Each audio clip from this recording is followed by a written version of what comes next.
Hello guys, आप सभी लोगों का स्वागत है मेरे चैनल एनिमे सेंपाई पर। और आज मैं आपके लिए विंटर्ड सागा के एपिसोड 20 को हिंदी में एक्सप्लेन करूंगा। तो चलिए इस एपिसोड के एक्सप्लेनेशन को शुरू करते हैं। तो एपिसोड की स्टार्टिंग में हम लोग जनवरी 1014 में इंग्लैंड के गेंसबर्ग का सीन देखते हैं और वहां पर फ्लोकी कह रहा होता है कि सभी लोग तैयार रहो और 500 आदमियों को कम मत समझो, उन सभी के साथ हॉर्किल है। तो इसका एक आदमी कहता है लेकिन लॉर्ड फ्लोकी, अगर वो खबर सही है तो इसका मतलब है। तो फ्लोकी कहता है कि वो सही नहीं हो सकती, राजकुमार कनूर जिंदा नहीं हो सकता और थॉर्किल कभी भी उसका साथी नहीं बन सकता, ये पूरी तरह से नामुमकिन है। लेकिन अगले ही सीन में हम उसे पूरी तरह से शॉक में खड़ा हुआ देखते हैं क्योंकि उसके सामने कनूट थॉर्किल के साथ आया होता है और कनूट उससे कहता है फ्लोकी, मैंने खुद के आने की खबर पहले ही भेज दी थी और क्या तुम हमेशा अपने मेहमानों का स्वागत ऐसे भालों के साथ करते हो? तो फ्लोकी घबरा कर कहता है नहीं, बिल्कुल नहीं। और तभी उसकी नजर एस्कलाड पर पड़ती है और उसे देखकर वो मन में कहता है कि ये यहाँ पर क्या कर रहा है। लेकिन तभी कनूट उससे कहता है क्या तुम बहरे हो और तुम्हारी डेनमार्क के राजकुमार के खिलाफ हथियार उठाने की हिम्मत कैसे हुई? तो फ्लोकी घबरा कर कहता है नहीं राजकुमार, ऐसी बात नहीं है, हमें बस एक गलत रिपोर्ट मिली थी। लेकिन तभी कनूट उसको घूरता है जिसे देखकर वो डर सा जाता है और फिर वो कहता है कि मुझे माफ कर दीजिए। इसके बाद कनूट उससे कहता है कि राजा को बता देना कि मैं उनसे शाम को उनके हाल में मिलूंगा और इस बार सही रिपोर्ट देना। तो फ्लोकी कहता है जी जरूर। और फिर वो लोग जाने लगते हैं और फ्लोकी कनूट को देखकर कहता है कि यहाँ पर हो क्या रहा है, ये तो बिल्कुल ही एक अलग इंसान लग रहा है। इसके बाद इंट्रो शुरू हो जाता है और इंट्रो के बाद हम उन सभी लोगों को जाते हुए देखते हैं और कनूट उनसे कहता है कि हम लोग अभी कुछ नहीं कर सकते क्योंकि मेरे सेना में अभी बहुत ही कम साथी हैं और अगर हमने अभी राजा पर हमला करने की कोशिश की तो हमें गद्दार घोषित कर दिया जाएगा। और थॉर्किल, तुमने इन्हें पहले भी धोखा दिया है लेकिन तुम अभी भी इनके बीच काफी फेमस हो और मैं चाहता हूँ कि तुम सेना के बड़े बड़े लीडर्स के साथ टाइम स्पेंड करो और उनके साथ खुद के संबंधों को मजबूत करो। और कनूट को ऐसे थॉर्किल को ऑर्डर देता देखकर एसगियर भी शौक में होता है। फिर थॉर्किल कहता है तो तुम कह रहे हो कि मैं जितना चाहे उतना पी सकता हूँ और उसका सारा खर्चा तुम दोगे? तो कनूट कहता है हाँ, लेकिन जब तक तुम लीडर्स के साथ पीते हो तब तक। तो थॉर्किल कहता है ठीक है, समझ गया, और ये आज तक का सबसे बेस्ट ऑर्डर है जो कि मुझे मिला है और मुझे पता था कि तुम्हारे साथ आना सच में अच्छा आइडिया होगा। और फिर वो एसगियर से कहता है चलो चलें। फिर कनूट एस्कलार से कहता है कि एस्कलार, तुम मेरे साथ राजा से मिलने चलोगे और तुम मुझे अपनी स्पेशल स्किल से ये बताओगे कि राजा कैसा है और हम अपने प्लान को भविष्य में कैसे अंजाम दे सकेंगे। तो एस्कलार कहता है जी जरूर, और मेरे हिसाब से अगर हमें ये जल्दी करना है तो एक असैसिनेशन सही रहेगा, यानी कि उसको मरवा देना। फिर एस्कलार कहता है कि अभी आपके भाई हेरल्ड डेनमार्क में काफी दूर हैं और अगर अचानक से राजा की मौत हो जाएगी तो सेना का लीडर आपको बना दिया जाएगा, लेकिन अगर हमें ये करना है तो हमें उस आदमी को छिपाना पड़ेगा जो ये काम करेगा।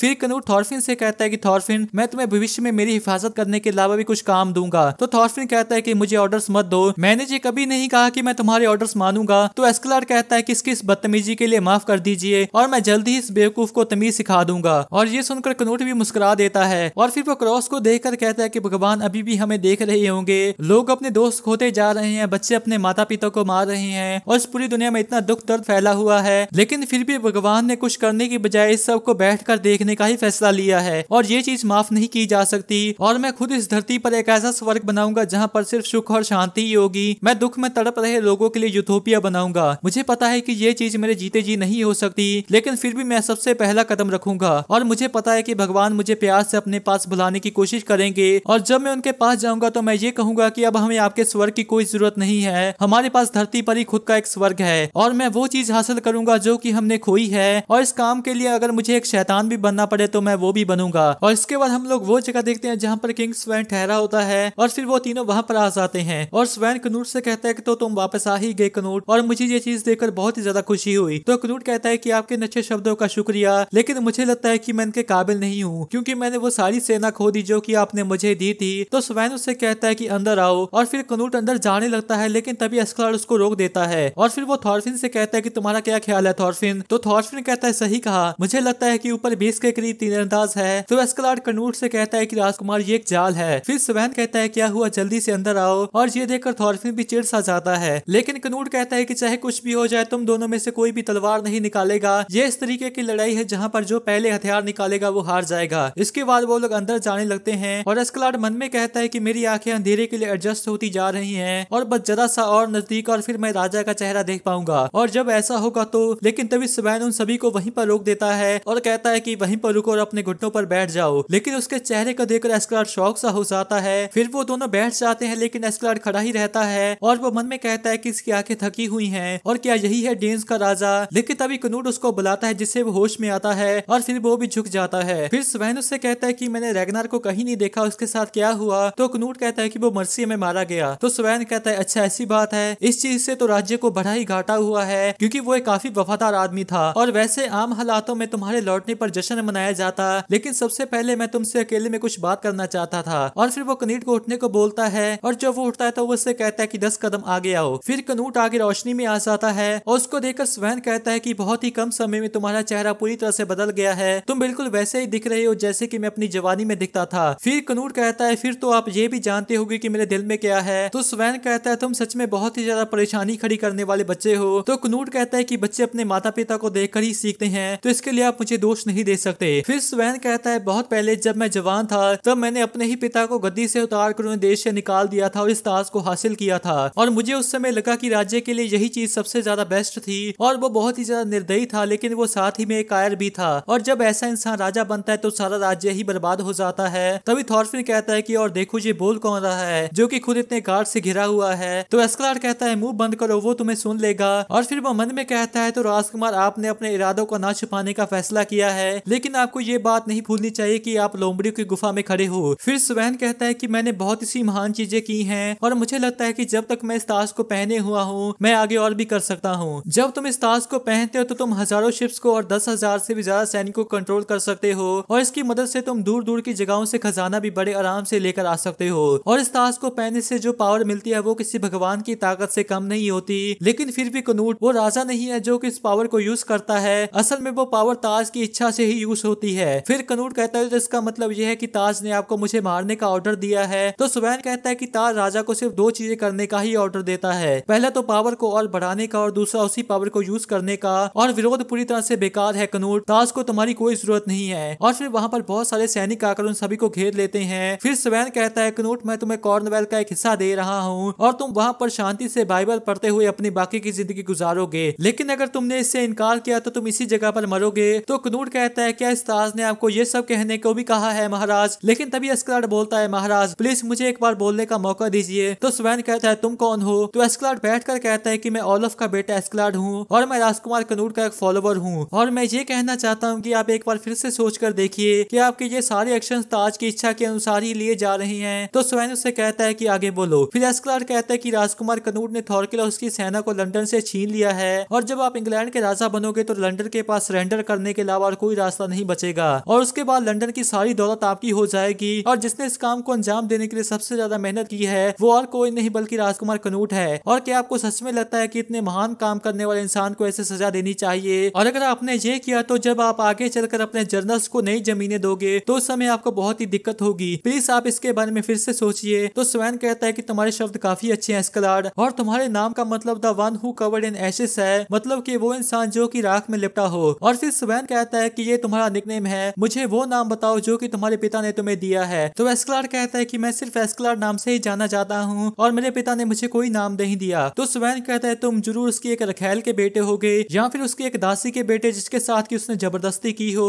और ये सुनकर एस्कलार्ड पूरे गुस्से में आ जाता है और उसके गुस्से वाले ऑरा को देखकर थॉरफिन भी शौक हो जाता है और वो मन में कहता है कि ये क्या हो रहा है, मैंने एस्कलार्ड को आज से पहले कभी भी इतना गुस्से में नहीं देखा। फिर स्वैन खड़ा होकर बोलता है कनूट तुम्हारे पास एक काफी अच्छा फॉलोवर है और इसकी बात बिल्कुल सही है, मुझे तुम्हें एक इनाम देना चाहिए। मैं कल यॉर्क जा रहा हूँ और वहाँ पर एक बहुत ही बड़ी दावत होने वाली है और मैं तुम्हें वहाँ पर तुम्हारा इनाम दूंगा। और फिर वो वहाँ से चला जाता है। इसके बाद एस्कलार्ड खड़ा होता है और फिर वो एक लंबी सी सांस छोड़ता है और कहता है कि अरे यार मेरा तो खून ही सूख गया था। तो कनूट कहता है चिंता मत करो एस्कलार्ड, जैसे कि तुमने देखा कि उसके पास मुझे मारने का कोई भी कारण नहीं है और इसलिए जब तक हम लोग कोई उल्टा सीधा काम नहीं करते तब तक हम उसके साथ रहकर भी ठीक रहेंगे। तो एस्कलार्ड कहता है लेकिन फिर भी आपको उसे ऐसे उकसाना नहीं चाहिए। तो कनूट कहता है कि चिंता की कोई बात नहीं है, वो आदमी बस ताज का एक गुलाम है, लेकिन जब मैं उस ताज को पहनूंगा तो मैं उसे दिखाऊंगा कि ताज की असली ताकत क्या होती है। इसके बाद हम लोग स्वैन को जाते हुए देखते हैं और वो मन में कहता है कि मुझे उस एस्कलार्ड नाम के इंसान से सावधान रहना होगा। इसके बाद हम लोग रात में उन सभी को जश्न मनाते हुए देखते हैं और वहाँ पर एक आदमी शराब के 50 से भी ज्यादा हॉर्न्स पीने के बाद भी वैसा ही बैठा होता है और थॉरकिल उससे कहते हैं कि तुम इतना ज्यादा पीते रहे हो लेकिन तुम्हें यहाँ पर बुलाया किसने है? तो वो कहता है कि मैं फ्रेयर हूँ, क्या तुम लोग मुझे भूल गए? और ये सुनकर उन सभी लोगों को एहसास होता है कि ये तो वही है और फिर वो सभी लोग भी शौक हो जाते हैं और एक उससे पूछता है कि तुम आखिर कितने साल के हो? तो वो कहता है कि मैं 23 साल का हूँ। लेकिन तभी थॉरकिल उसके सामने आकर बैठ जाता है और कहता है कि उम्र से फर्क नहीं पड़ता, अब तुम मुझसे मुकाबला करोगे। और उसे देखकर कनूट कहता है कि ये एक बहुत ही ज्यादा अजीब आदमी है, इसका जो करने का मन होता है ये वही करता है, लेकिन फिर भी इससे कोई भी हेट नहीं करता। तो एस्कलार्ड कहता है जी बिल्कुल बिल्कुल। फिर कनूट उससे पूछता है तुम्हारे हिसाब से क्या हम लोग राजा को मार सकते हैं? तो एस्कलार्ड कहता है कि ये जरा सा मुश्किल होगा। वो एक बहुत ही ज्यादा चालाक आदमी है। वो अपनी चालों को हालातों के हिसाब से बदल लेता है और जब उसने देखा कि हम उसकी धमकियों से नहीं डरने वाले तो उसने अपनी योजना बदल ली। और वो सच में एक बहुत ही ज्यादा स्किल वाला आदमी है और इसलिए मेरे मुताबिक तो वो राज करने के लिए पूरा फिट है और वो सच में एक बहुत ही ज्यादा खतरनाक और मुश्किल दुश्मन होने वाला है। फिर कनूट कहता है तो तुम ये कह रहे हो कि मैं अभी उसे नहीं मार सकता? तो एस्कलार्ड कहता है जी हाँ, और मुझे लगता है कि हमें अभी के लिए उसकी बात माननी चाहिए और जब हमें मौका मिलेगा तो हम उसे मार देंगे। इसके बाद वहाँ पर रैगनार का भाई गुन्नर आ जाता है और वो आकर कनूट की चापलूसी सी करने लग जाता है और फिर वो उसके पास जाकर कहता है कि मैंने इस प्लान को पूरा कर लिया है और जब रैगनार आएगा तो हम लोग अकेले में उसके ऊपर अच्छे से बात करेंगे। तो कनूट कहता है कि रैगनार मर चुका है और ये सुनकर गुन्नर को एक शौक सा लगता है। फिर कनूट कहता है कि मैंने राजा के खिलाफ लड़ने का फैसला किया है, इसलिए अब मैं ये देश छोड़कर भागने वाला नहीं हूँ। लेकिन गुन्नर रैगनार की मौत की खबर सुनकर अभी भी शौक में होता है, लेकिन तभी कनूट उसका नाम जोर से लेता है जिससे वो होश में आता है और फिर कनूट उससे कहता है कि तुम्हें मेरी मदद करनी पड़ेगी। अपने सबसे वफादार आदमी को साथ लेकर राजा पर नजर रखो और उसके हर एक काम की खबर मुझे ला कर दो। तो गुन्नर उससे कहता है राजकुमार इस बात को ऐसी जगह पर मत बोलिए। तो कनूट कहता है चिंता मत करो, ऐसे शोर में किसी को भी कुछ भी सुनाई नहीं देगा। और ये सुनकर गुन्नर शौक सा हो जाता है और कहता है राजकुमार आप तो पूरी तरह से बदल चुके हो। तो कनूट कहता है बिल्कुल सही, और अब मैं सब कुछ बदल दूंगा।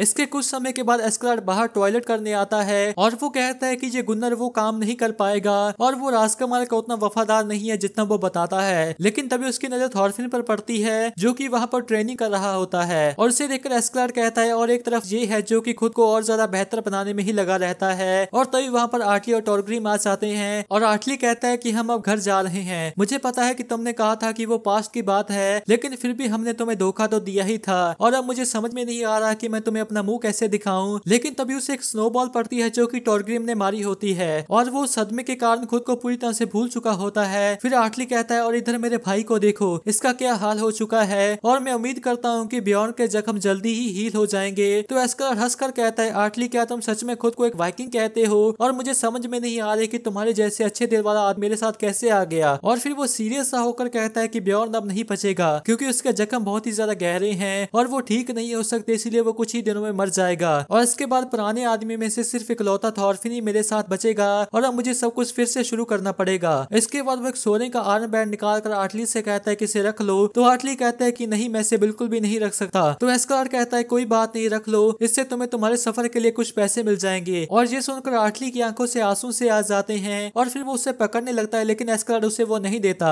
और फिर वो गुस्से में बोलता है कि तुम मुझे ये देने वाले हो भी या नहीं। तो एस्कलार्ड कहता है कि सिर्फ एक ही शर्त पर दूंगा, तुम मुझसे वादा करो कि तुम आज के बाद कभी भी तलवार नहीं उठाओगे। तुम लड़ाई के लिए नहीं बने हो आर्टली, घर जाओ और भेड़ों को पालो, एक बीवी लाओ और बच्चों को पैदा करो और खुद के बेड पर ही मर जाओ। और अगर आज के बाद मैंने तुम्हें कभी भी लड़ाई के मैदान में देख लिया और भले ही तुम मेरे साथ ही क्यों ना लड़ रहे हो, लेकिन मैं फिर भी तुम्हें उसी समय मार दूंगा। और फिर वो उस आर्म बैंड को उसको दे देता है और आर्टली कहता है कि ठीक है एस्कलार्ड, मैं तुम्हारी बात समझ गया। इसके बाद एस्कलार्ड उसको वहाँ से जाने का इशारा करता है और वो वहाँ से चला जाता है और फिर वो दोनों अपने घर की ओर निकल जाते हैं, लेकिन एस्कलार्ड वहीं पर खड़ा रहता है और इसी के साथ ये एपिसोड एंड हो जाता है। तो गाइस मैं होप करता हूँ कि आपको एक्सप्लेनेशन अच्छी लगी होगी। अगर आपको एक्सप्लेनेशन अच्छी लगी तो इस वीडियो को एक लाइक कर दे और नीचे एक कमेंट भी जरूर कर दे। नेक्स्ट एपिसोड की वीडियो 2 दिन के बाद आ जाएगी। अगर आप उसे मिस नहीं करना चाहते तो इस चैनल को जरूर सब्सक्राइब कर लें। तो मिलते हैं एक और एक्सप्लेनेशन वीडियो के साथ, तब तक के लिए टाटा बाय बाय।